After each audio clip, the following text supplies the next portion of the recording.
continuação ao tema que nós estávamos estudando a última aula, estávamos falando de revisão criminal, né? E paramos na letra B do artigo 620, aliás, a letra B não, acho que é inciso segundo, né, do artigo 621 do Código de Processo Penal. Ou seja, caberá revisão criminal toda vez que a sentença se fundar em exames ou depoimentos comprovadamente falsos, né? Então, se você verificar que houve esta falsidade documental ou de exames ou de depoimentos que caracterizou ou levou a uma sentença injusta, ocorrendo um erro judiciário, você deverá propor a revisão criminal com este fundamento. E só repetindo que esse material que comprova a falsidade no depoimento ou do exame deve chegar no tribunal devidamente comprovado. Esta diligência de produção de prova não é em sede de revisão criminal. Tudo isso você terá que fazer em sede do juízo de condenação, ou seja, onde foi proferida a condenação. Se a condenação foi proferida pela segunda vara criminal de Ribeirão Preto, e você descobrir que houve um depoimento falso e houve o trânsito julgado daquela sentença penal condenatória, você vai ouvir novamente aquela testemunha que mentiu perante o juiz da segunda vara criminal, estabelecendo o contraditório. O juiz vai marcar uma audiência nessa justificação criminal, vai ouvir essa testemunha na presença da defesa, na presença do MP. Depois ele te entrega esse processo, entre aspas, que é a justificação criminal. Aí você, com base naquele documento que teve o contraditório, que foi produzido perante o judiciário, você vai e propõe a sua revisão criminal. Então o tribunal vai receber essa revisão, onde você demonstra que houve o quê? Uma falsidade no depoimento que levou a uma condenação injusta, ou ocorreu um erro judiciário. Tá certo? O que você não pode deixar para fazer isso é no tribunal, porque aí a sua revisão será indeferida liminarmente. Ela nem sequer será conhecida. Então, não vale você tomar o depoimento, por exemplo, fala para essa testemunha que mentiu, redigir uma carta e assinar e reconhecer firma, aí eu entro com a revisão criminal com esse documento. Não tem valor nenhum. Por que ele não tem valor? Porque não foi estabelecido o contraditório. Não teve a oportunidade das partes se debaterem sobre aquele novo depoimento daquela testemunha. As partes, digo, acusação e defesa e a própria intervenção do Poder Judiciário. Da mesma forma, não adianta você ouvir essa testemunha por escritura pública num cartório de notas. E você tem um documento público onde a testemunha está falando a verdade, dizendo que havia mentido no depoimento anterior. Por isso que houve essa injustiça na condenação. Isso não tem validade, porque não existiu o contraditório. E esse contraditório você só vai fazer em sede de justificação criminal perante o Poder Judiciário, perante o juízo que proferiu a sentença condenatória, tá? Seja no âmbito estadual, seja no âmbito federal. Tudo bem? E detalhe, se o juiz utilizou uma prova ilícita, por exemplo, para condenar alguém, aí o fundamento da revisão criminal não seria esse. O juiz utiliza uma prova ilícita ou ilegítima, né? Aquela que ofende, ilegítima quando ofende regra de direito processual, ilícita quando ofende dispositivo de natureza direito material, né? Se o juiz utilizar essa prova ilícita ou ilegítima como fundamento para condenar alguém, cabe revisão criminal. Sim, mas aí é com fundamento no inciso primeiro. Toda vez que a decisão for contrária ao texto expresso em lei, porque a Constituição veda a utilização das provas ilícitas. Até o Código de Processo Penal também tem essa vedação expressa, né, da utilização da prova ilícita. Quando eu falo ilícita, entende-se ilícita ou ilegítimo. Tá certo? Tudo bem? Então aí o fundamento seria inciso 1, que a decisão foi contrária ao texto expresso de lei. Certo? Pois não.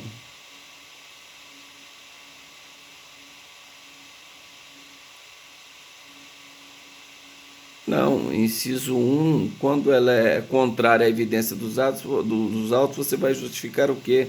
Por exemplo, o juiz condenou o inimputável, o exemplo que eu dei ontem. Para que você vai precisar fazer audiência de justificação? Você não tem a prova lá, o registro de nascimento, que o sujeito, à época do crime, ele era menor de 18 anos? Você vai discutir isso, você não vai precisar de justificação criminal. A decisão do juiz é contra a evidência dos autos. Você vai discutir que, analisando aquela prova, o juiz deveria seguir por um caminho, ele seguiu por outro. Então não exige a justificação criminal no inciso primeiro. É só quando você precisa fazer prova da alegação, da falsidade, que a pessoa mentiu, que o exame é falso, que a perícia é falsa. Aonde que você demonstra essa falsidade? Não é perante o Poder Judiciário? Qual o Poder Judiciário? Perante o juiz que proferiu a condenação, para que isso chegue demonstrado lá no tribunal. Então você usa a justificação criminal para isso. Agora o inciso 1 não tem nada a ver com justificação criminal.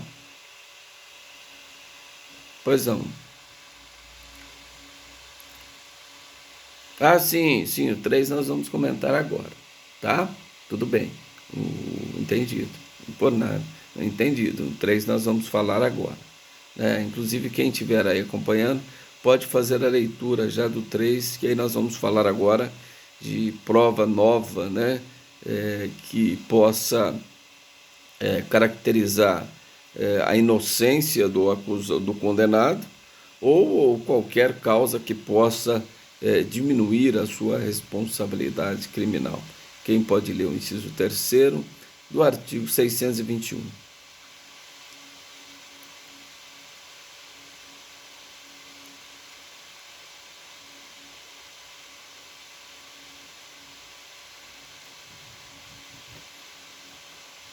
Certo? Então, se tem uma causa especial de diminuição de pena, que não era conhecida, não foi analisada à época da condenação, e se aparecerem novas provas que autorize a diminuição da pena, né, como uma participação de menor importância, tudo isso são causas que diminuem a pena. Um arrependimento posterior do artigo 16, né? Tudo isso são circunstâncias que não provam a inocência, mas provam causas que diminuem a pena. Tá? Também é possível a revisão criminal. Agora vamos discutir essa questão da prova nova. Né? Essa prova nova não é necessário que ela tenha sido descoberta depois da condenação.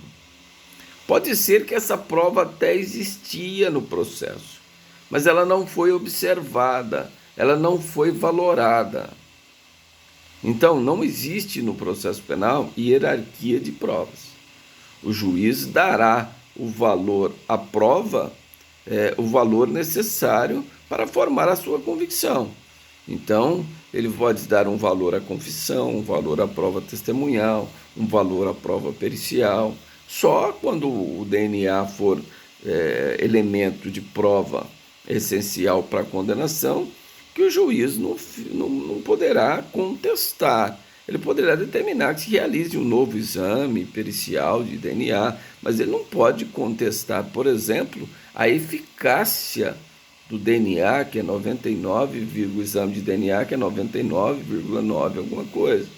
Isso ele tecnicamente ele não pode contestar, tá? Mas não existe hierarquia de prova. Quem dá o valor a cada prova para ser admitido e condenado alguém é o juiz. Antes, né, a confissão era a rainha de todas as provas. Hoje não. Hoje o sujeito pode confessar, né? Não sei se eu falei isso para vocês ontem, por amor, por dinheiro, para proteger um parente. Tudo isso pode ocorrer, por tortura, tudo isso pode ocorrer. Então, a confissão isoladamente não assegura uma condenação, ela deve ser colaborada com os demais elementos de prova, justamente porque a pessoa pode confessar por todos esses motivos que eu acabei de exemplificar, tá bom? Então, esta prova nova que apareceu, vamos imaginar que é uma testemunha que não se tinha conhecimento da existência dela, e ela estava no local do crime. Então, o sujeito, olha, ele foi... Testemunhas viram ele saindo do local. Mas existia outra pessoa que estava no local, que no desespero ela fugiu e sumiu, e essa testemunha era desconhecida. E agora se descobriu que existia essa testemunha no local do crime. Então é uma prova nova que poderá provar a inocência do condenado, ou até diminuir a responsabilidade, reconhecendo uma causa especial de diminuição de pena.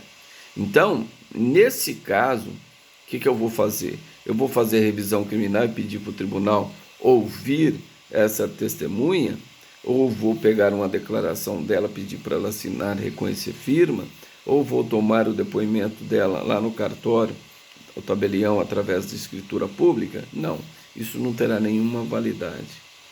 É necessário que se faça a justificação criminal.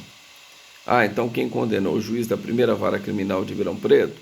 Então tá bom, eu vou entrar com pedido de justificação criminal, o juiz vai marcar uma audiência, vai intimar essa testemunha, ela será ouvida sobre o crivo do contraditório e será arguido as questões envolvendo o fato que ela presenciou, né? O promotor poderá fazer pergunta, o advogado poderá fazer pergunta, o juiz também poderá esclarecer alguns pontos que não foram esclarecidos pelas partes em relação ao depoimento daquela testemunha.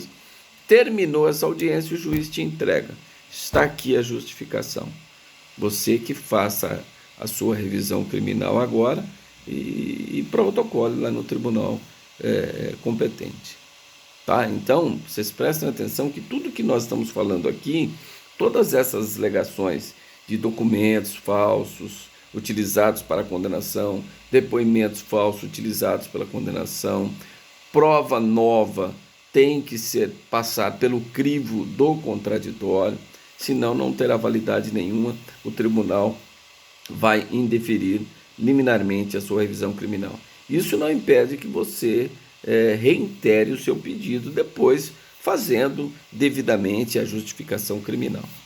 Né? Certo, no Supremo Tribunal Federal, lá tem uma hipótese que o próprio Supremo pode converter o julgamento em diligência para determinar algum procedimento nesse sentido. Mas não é o caso aqui do nosso estudo. Tá? Aqui você tem que mandar tudo pronto para o tribunal competente. Pois não.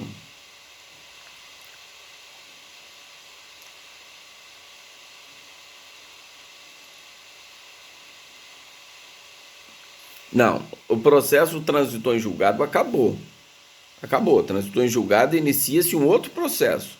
Qual que é o outro processo? Processo de execução. Então o processo de conhecimento acaba. Aí inicia o processo de execução, com outra numeração, é outro juiz, aí o sujeito vai cumprir a pena, pode progredir de regime, tudo lá na execução. Está tudo tramitando lá na execução. Aí você vai entrar com a revisão criminal, você vai instruir a sua revisão, a sua petição criminal, com o processo de conhecimento. Tanto que eu vou falar depois que o tribunal poderá avocar o processo inteiro em primeira instância. Então eu entrei com a revisão criminal lá no Tribunal de Justiça.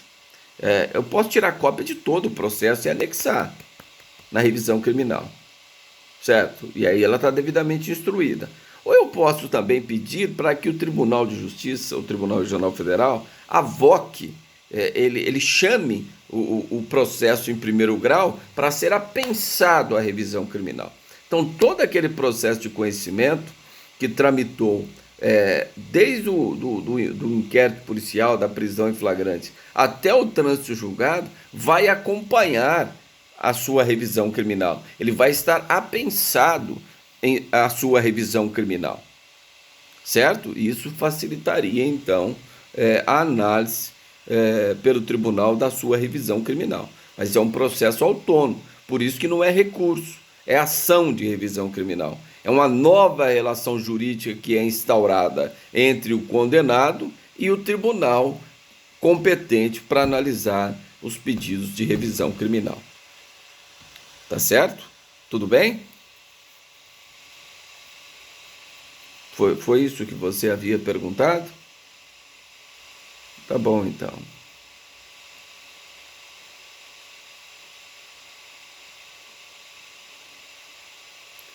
Não, mas espera aí, a revisão criminal nunca vai ser em primeiro grau. Ela vai ser sempre em segundo grau. Em primeiro grau, você vai fazer o pedido de justificação perante o juiz que proferiu a condenação. Então, se você apareceu uma testemunha que não existia, você vai ouvir ela onde? Qual foi o juiz que condenou aqui em Ribeirão?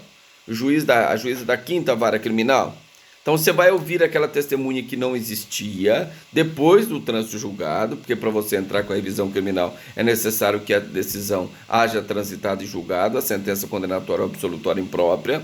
Transitou em julgado. Agora eu posso entrar com revisão criminal, apareceu uma testemunha nova. Onde que eu vou ouvir essa testemunha nova? Lá na 5ª Vara, porque foi a juíza da 5ª Vara que condenou. Ouvi ela na 5ª Vara. A juíza vai me entregar a justificação. Eu faço a petição e protocolo onde? Sempre em segundo grau. Quem vai julgar a revisão criminal é o Tribunal Regional Federal ou o Tribunal de Justiça, exceto os casos de competência originária do STJ e STF, que nós já falamos na aula anterior. Certo? E quem participou de qualquer ato daquele processo de conhecimento, de uma apelação, de uns embargos infringentes, não funcionará na revisão criminal, porque ele estaria impedido de funcionar. Olha, imagina, ele foi o relator da apelação, aí transitou em julgado, você entra com a revisão criminal, vai cair no mesmo relator da apelação? É lógico que ele vai manter o mesmo resultado, por isso que não pode ser, tem que ser distribuído para o outro relator. Tudo isso que eu estou falando está escrito devidamente no artigo 521, ao 621, ao artigo 631 do Código de Processo Penal, exceto a justificação criminal, que não tem previsão nem no Código de Processo Penal, nem no Código de Processo Civil, porque ele estava previsto no artigo 423 do antigo Código de Processo Civil. No de 2015 ele foi revogado esse dispositivo, e agora a gente embasa no artigo 310, que fala das cautelares, o que não tem nada de cautelar, né? Tem só o fumus boniuris, né? O periculum in mora não tem, porque não é em sede de urgência. Mas a gente utiliza essa produção de prova com fundamento no artigo 310 do novo Código de Processo Civil. O amparo doutrinário jurisprudencial que fala sobre justificação criminal em sede de revisão criminal. Tudo bem? Por nada. Então nós falamos do inciso 1, 2 e 3, que são as hipóteses taxativas de cabimento de revisão criminal. Não cabe revisão criminal em nenhuma outra hipótese.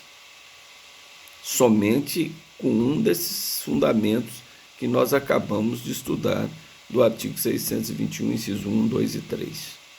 Certo? Tudo bem?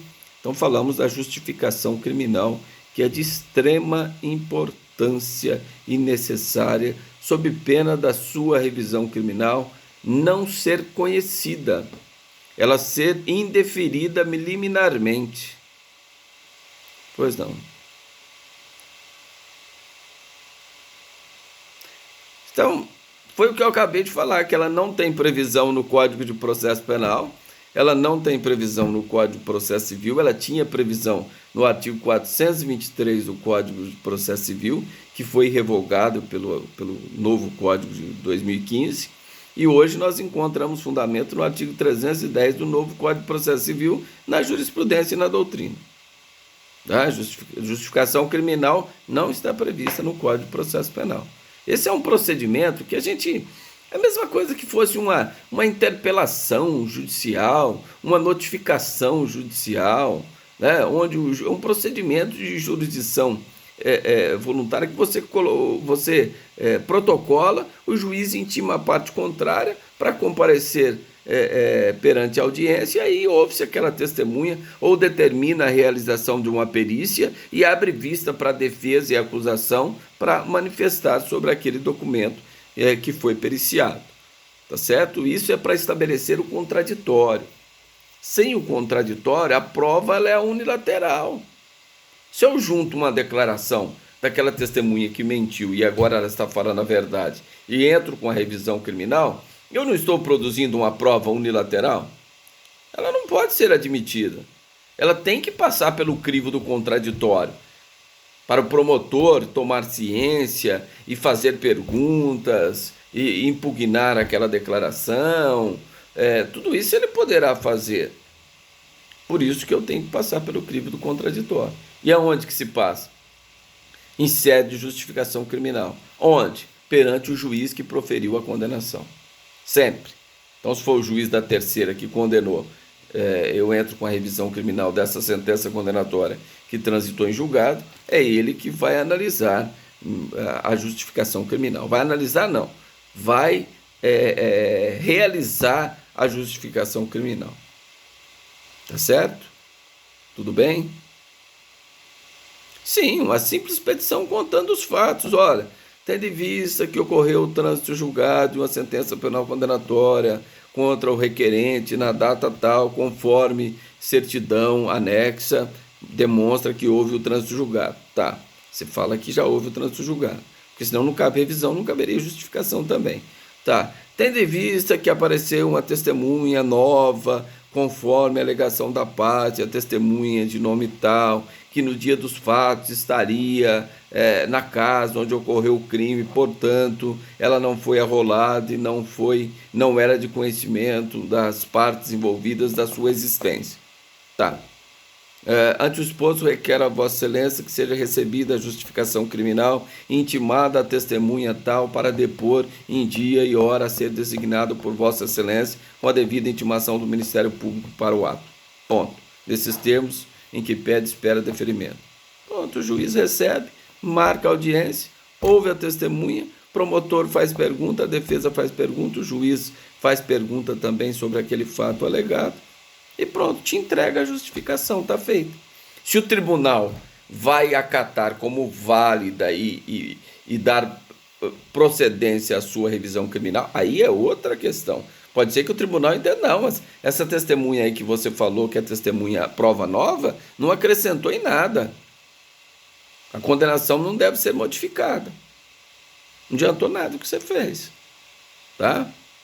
Porque o tribunal entendeu que ela não acrescentou nada. Mas você pode entender que ela acrescente, sim, e discutir isso depois nos recursos. Pois não.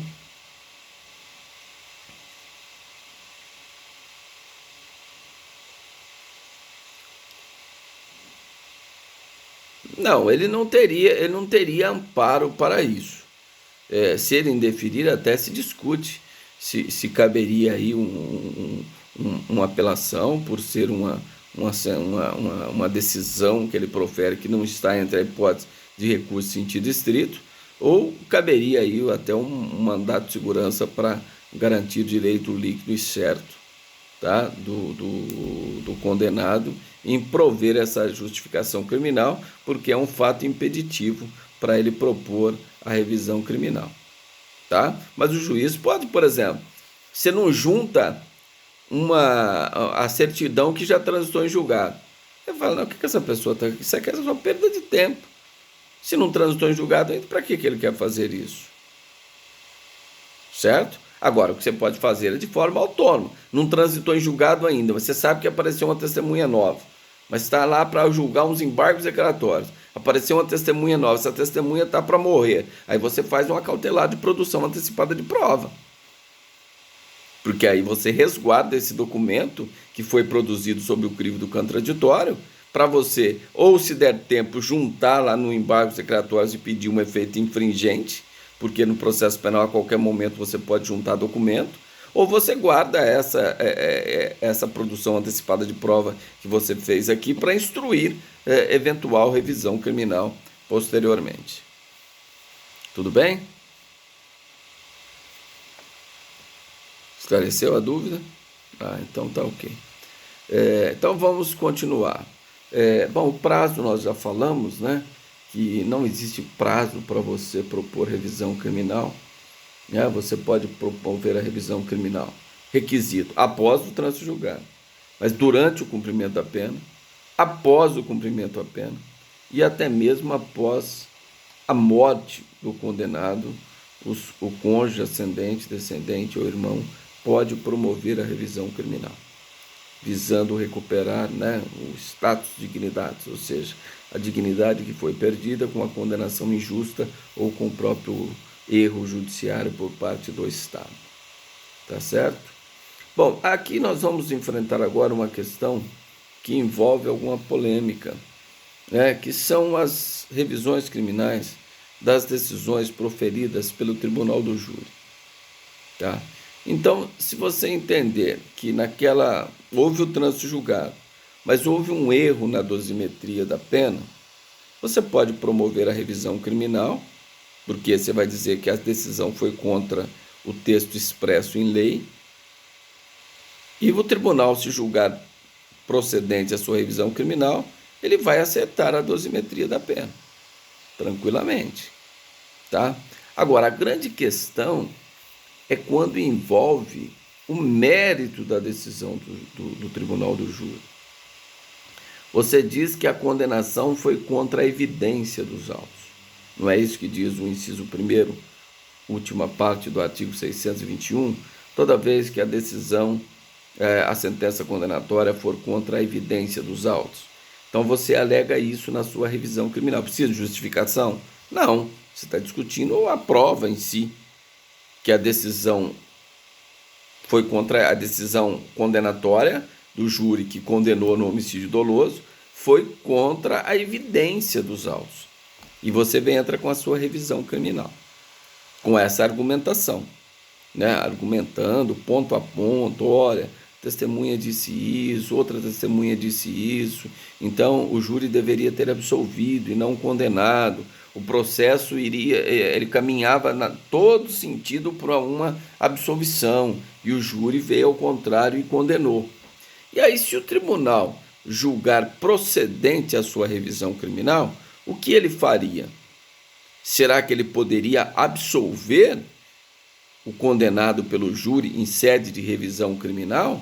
Ou ele não poderia absolver, ele poderia somente anular o julgamento e determinar que o réu seja submetido a novo julgamento? O que vocês acham? Ele pode ou deve? Por quê?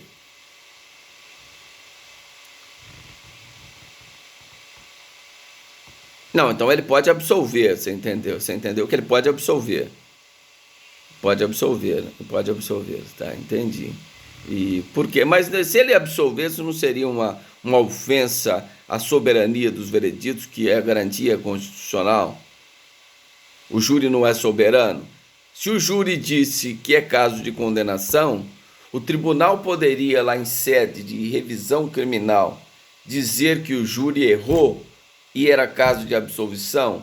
Não estaria suprimindo aí a vontade dos jurados, e aí não teria uma ofensa ao princípio da soberania dos vereditos? O que vocês acham?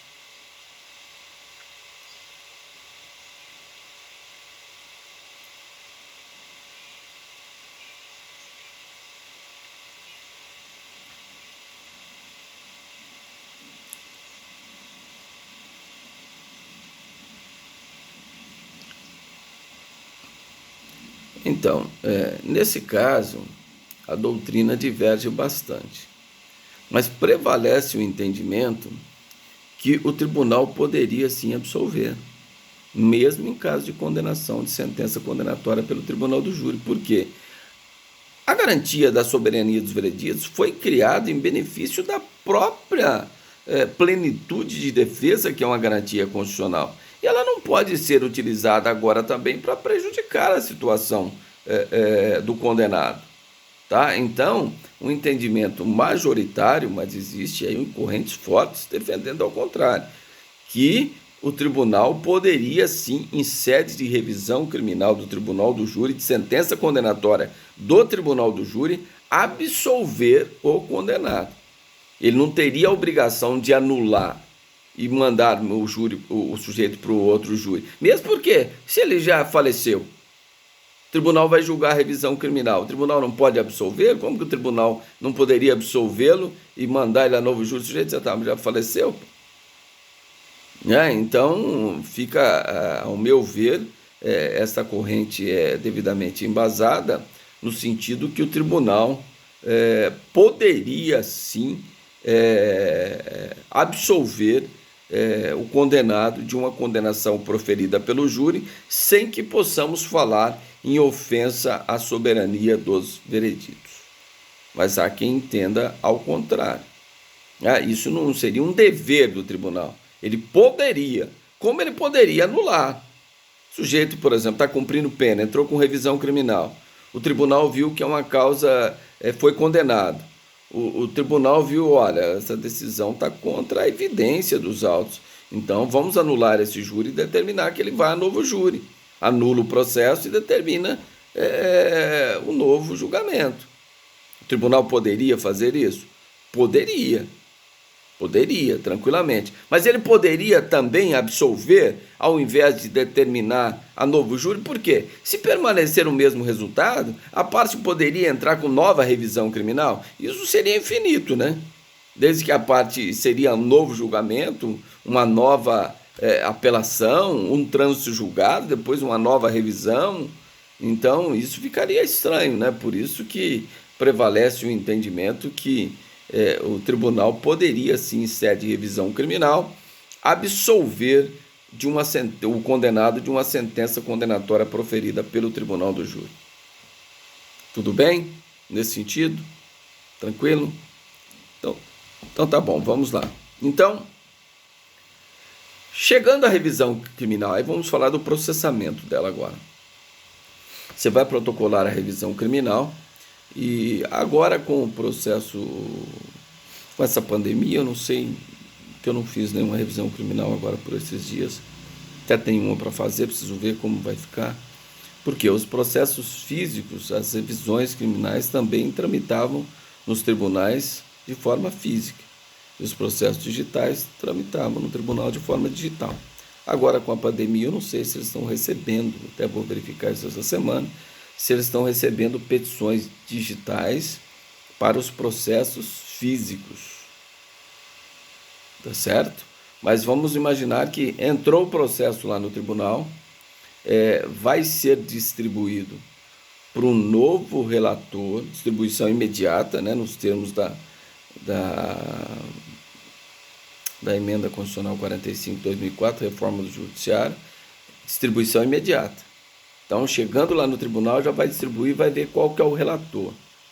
O relator é lógico que não pode ser nenhum daqueles que tenham participado daquele processo que originou a revisão criminal, aquele processo que transitou em julgado. Porque imagine, o juiz deu uma sentença condenatória, depois ele é promovido a desembargador, aí cai lá para ele ser o relator da revisão criminal de um processo que ele deu a sentença. Não teria lógica isso, né?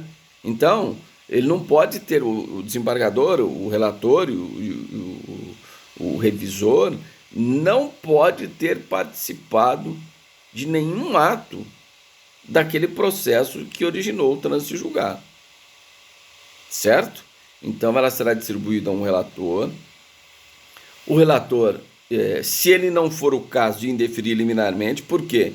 Você faz uma página lá falando de revisão criminal, junta um depoimento de uma testemunha que teria mentido. O que ele vai fazer? Olha, eu vou indeferir liminarmente. Essa revisão criminal não está fundamentada, não foi feita justificação criminal, indefiro liminarmente, em decisão monocrática. Ele pode fazer? Pode. Se você discordar, entra com agravo regimental. Mas ele pode, o relator, em decisão monocrática, indeferir liminarmente a sua revisão criminal, quando ela não estiver devidamente instruída ou fundamentada. Certo? Bom, se não for o caso de indeferimento liminar da sua revisão criminal, ele determinará o seu processamento. Aí o que é o processamento? Vai abrir vista à Procuradoria-Geral de Justiça no âmbito estadual, se for no âmbito federal, Subprocuradoria Regional da República no âmbito federal, que atua lá no Tribunal Regional Federal, e Procuradoria-Geral de Justiça, que atua no Tribunal de Justiça Estadual, para oferecimento do parecer em 10 dias. Porque lá é um promotor que atua no tribunal que vai dar o parecer. Se ele é favorável à revisão, esse promotor também não atuou naquele processo que transitou em julgado, seja na apelação, ele não pode ter atuado. Ele vai dar um parecer se ele concorda com a procedência ou a improcedência da revisão criminal. Se ele concorda com a diminuição de pena, se aplica o privilégio no caso de tráfico privilegiado ou não. Tudo isso pode ser discutido em sede de revisão criminal. Então ele dá o parecer. Deu o parecer, vai para o relator. O relator terá 10 dias para confeccionar o voto. Terminou os 10 dias, vai para o revisor. O revisor também terá 10 dias para proferir o voto. E aí ele pede data para colocar em mesa para julgamento. Tá? E aí, nesse dia de julgamento, tanto a defesa quanto a Procuradoria-Geral poderá fazer a sustentação oral no prazo de 15 minutos, cada um. Certo? Então, esse é o processamento da revisão criminal perante o tribunal competente. Tá certo? É assim que se processa. Então, antes da revisão, da sustentação oral, o relator vai fazer a leitura do relatório, aí não dá o voto, ele só faz a leitura do relatório. Aí passa a palavra ao presidente, o presidente franqueia a palavra à defesa, para o prazo de 15 minutos fazer a sustentação oral, não é obrigatório, isso é facultativo. E aí depois para a Procuradoria Geral de Justiça, o Procurador de Justiça que está lá, ou o Subprocurador da República no âmbito federal, fazer a sustentação oral também em 15 minutos. E aí depois abre a palavra ao relator, que ele vai proferir o voto. Depois que ele proferir o voto, colhe o voto dos demais desembargadores. Conforme eu havia dito para vocês ontem, eu vou exemplificar o Tribunal de Justiça de São Paulo. Tribunal de Justiça de São Paulo, quem julga a revisão criminal são um grupo de câmaras. Então, cada câmara do Tribunal de Justiça de São Paulo, que tem primeira, segunda, terceira, quarta, quinta, sexta, 16ª, agora criaram algumas câmaras extraordinárias na pandemia, mas tínhamos lá 16ª Câmara Criminal, de 1 à 16ª Câmara Criminal. Então, que julgam as apelações, o recurso antidistrito, são 5 desembargadores, 3 participam do julgamento de cada Câmara. Então, a primeira Câmara Criminal são 5 desembargadores, 3 participam do julgamento de apelação, recurso antidistrito, agravo à execução, habeas corpus, são 3, certo? Agora, nas revisões criminais, em São Paulo, são grupo de câmaras. Então, o que acontece? Junta, por exemplo, primeiro grupo de câmara. A junção da primeira Câmara Criminal, que é composta por 5 desembargadores, e a segunda Câmara Criminal. Então, quem vai julgar a revisão criminal são 10 desembargadores do Tribunal de Justiça. É lógico que não participa aquela Câmara que julgou aquela apelação lá atrás no recurso que transitou em julgado. Né? Então, distribuiu lá o primeiro grupo de Câmara. Então, eu já sei quem vai julgar a revisão criminal são os desembargadores da primeira Câmara Criminal e da segunda Câmara Criminal. Terceiro grupo de Câmara. Eu sei que quem vai julgar vai ser os desembargadores da quinta e sexta Câmara Criminal. Tá certo? Então é assim que funciona. Lá são 10. O grupo de Câmara é formado por 2 câmaras criminais. Cada câmara criminal é composta por 5 desembargadores. Então são 10 desembargadores que vão estar julgando a revisão criminal. Tá certo? Tudo bem? Entendido nesse sentido? Bom, e aí, julgada procedente a revisão criminal, eu já falei isso ontem, só repetindo, o que o tribunal pode fazer? Se ele julgar procedente a revisão, ele pode absolver, tá? Ele pode desclassificar o crime, ele pode entender, não, mas isso não é roubo, isso é furto. Então eu vou desclassificar de roubo para furto e fazer a dosimetria pelo crime de furto. Ele pode fazer isso em sede de revisão criminal. Ele pode absolver o condenado, não impondo nenhuma sanção, absolve, com fundamento no 386, 1 ou 7. Ele pode também absolver e aplicar medida de segurança, se for o caso, na revisão criminal. O sujeito foi condenado, o tribunal pode entender, não, esse caso aqui eu entendo que é um caso de absolvição, mas aplicação de medida de segurança, porque o sujeito é semi-imputável, ficou demonstrado isso, tal. Ele pode entender desta forma, né? Ele pode anular o processo, né? Então nós já falamos, ele pode anular o processo, absolvição imprópria, tudo isso ele pode reconhecer uma causa que diminua a pena, seja uma causa da parte geral ou da parte especial do Código. Ele pode, por exemplo, um crime consumado, o tribunal em sede de revisão criminal pode reconhecer, não, mas isso aqui não é crime consumado, isso é crime tentado. Ah, se é crime tentado, eu vou diminuir de 1 a 2/3 a pena. Em sede de revisão criminal, o tribunal poderia fazê-lo, reconhecendo uma causa geral de diminuição de pena, que está prevista na parte geral do Código Penal. Ou uma causa especial também de diminuição de pena. Um privilégio, por exemplo, tá? Seja no furto, seja no homicídio. Tudo isso pode acontecer em sede de revisão criminal. Tá certo? Bom, e para a gente encerrar essa matéria, quem pode ler o artigo, porque na revisão criminal você já pode pedir uma indenização. Não houve uma decisão injusta, não houve um erro judiciário, você pode pedir uma justa indenização na sua petição inicial. E o tribunal pode fixar um valor exato dessa indenização, ou ele pode determinar que se apure, tá? Mas você pode fazer o pedido da indenização. E o tribunal pode falar, entendo que o valor de indenização é 100 mil. Então você vai ter um título já para executar isso no cível, porque você vai ter um título líquido, certo e exigível, para que você possa estar executando isso no cível. Tá certo? Agora, alguns casos a lei diz que não caberá essa indenização. Quem pode ler o artigo 630 do Código de Processo Penal? Artigo 630 do Código de Processo Penal. Sim.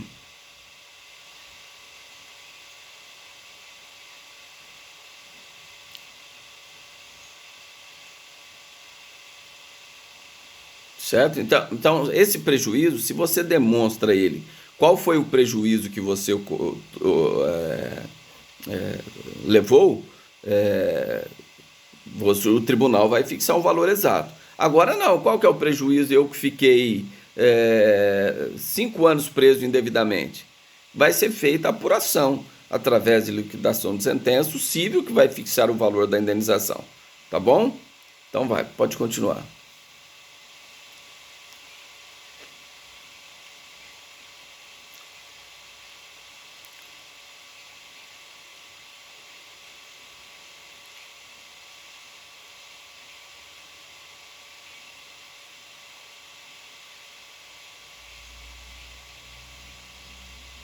Certo? Então, se for Justiça Estadual, quem responde é a Fazenda Pública Estadual. Se for da União, se for no âmbito federal, quem responde é a União.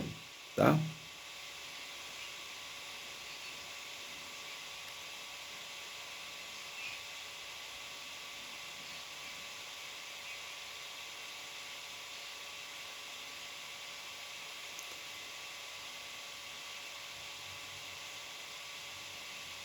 Então, isso aí é lógico, né, gente?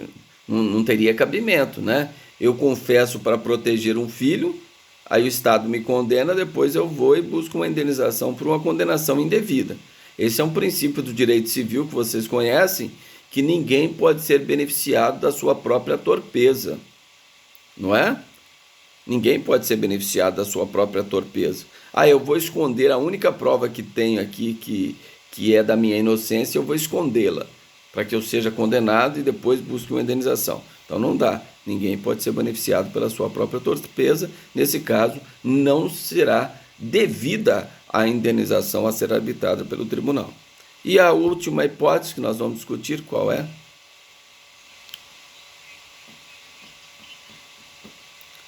Se a acusação houver sido meramente privada. Bom, nesse caso aqui, vamos para vocês entenderem. Foi numa ação penal privada. Houve uma condenação injusta. Houve um erro judiciário. A lei está dizendo que o Estado não deve indenizar. Por quê? Quem era o titular da ação? Não era o particular? O particular que acionou o Estado. Então, a indenização não será devida. Só que, gente, não tem lógica esse dispositivo. Ainda que o particular tenha a conveniência e oportunidade de promover a ação penal privada, quem tem a titularidade de exercer a jurisdição e aplicar o preceito sancionatório é o Poder Judiciário. Né? O jus puniendi está ainda do Estado, não é do particular. O particular tem a conveniência e a oportunidade de acionar o Estado. E a partir do momento que ele acionou e houve um erro judiciário ou uma injustiça que não foi provocado pela própria parte, o Estado deve sim indenizar. Então prevalece o entendimento, salvo engano, uma ressalva do Mirabete, ele entende que esse artigo está em vigência, mas prevalece o entendimento majoritário que esse dispositivo que nós acabamos de fazer a leitura, ele não está em consonância com a Constituição de 1988, tá? Porque o erro deve ser reparado sim pelo Estado, ainda que a acusação for meramente privada. Ainda que tenha sido a condenação injusta em uma ação penal privada, quem aplica a jurisdição é o Estado. E o Estado é o responsável. Então, a parte que se viu lesada com uma condenação injusta ou com um erro judiciário, ela pode sim buscar a responsabilidade contra o Estado. E essa responsabilidade, ela é objetiva, independe de culpa. Não é? Essa responsabilidade pelo erro judiciário do juiz, o juiz errou, né? Erro injudicando. Então, o Estado deve responder perante o condenado que sofreu prejuízo numa ação penal privada. Então, entende-se que esse dispositivo não foi recepcionado pela Constituição Federal de 1988, com algumas ressalvas de doutrina que entende que ele tem plena aplicabilidade. E é minoritário, absolutamente minoritário. Não prevalece esse entendimento de forma alguma pelas razões que nós acabamos de expor aqui nesse momento. Tudo bem? Pode?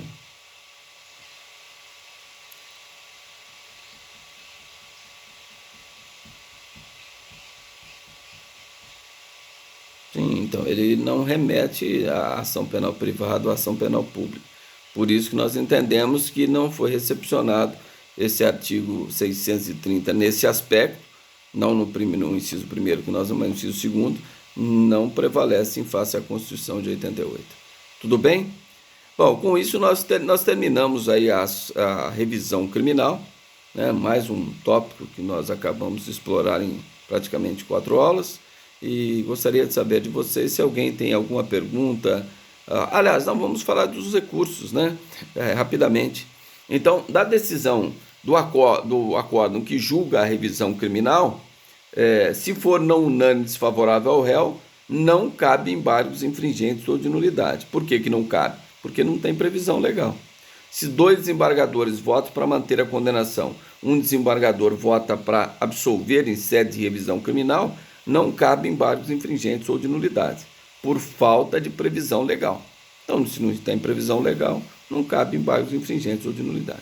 Então, quais os recursos cabíveis? Caberá da revisão criminal recurso especial ou recurso extraordinário, ou ambos. Se você entender que aquela decisão feriu o dispositivo da Constituição Federal, recurso extraordinário com fundamento no 102, inciso 3º, letra A, B, C e D. Se você entender que fere dispositivos de natureza infraconstitucional, recurso especial com fundamento no artigo 105, inciso 3º, letra A, B e C da Constituição Federal. Tá bom? Negado o recurso especial extraordinário ou ambos, agravo de decisão denegatória, agravo nos próprios autos, para o STF e para o STJ, tá? O qual o presidente do tribunal recorrido é obrigado a remeter para o respectivo tribunal, tá certo? Você agravou, ele não tem que fazer juízo de valor, ele é obrigado a remeter o agravo em recurso especial ou em recurso extraordinário para o respectivo tribunal. Tudo bem? É lógico que embargos declaratórios sempre é possível, desde que a decisão seja contraditória, ou omissa, ou obscura. Sempre caberá os embargos declaratórios. Tudo bem, pessoal? Alguma pergunta, alguma dúvida sobre revisão criminal? Algum esclarecimento? Que bom, que bom. Então é uma matéria importante, né? Porque é um instrumento que você tem para reparar uma injustiça, para reparar um erro judiciário. E nós encontramos muitas vezes aí com matérias na mídia indicando que realmente houve um erro judiciário. Ficou provado que o sujeito na hora tal estava em tal lugar e ele acabou sendo condenado por ter praticado aquele comportamento criminoso. Então hoje tem mais instrumentos para você demonstrar esse erro ou injustiça na condenação.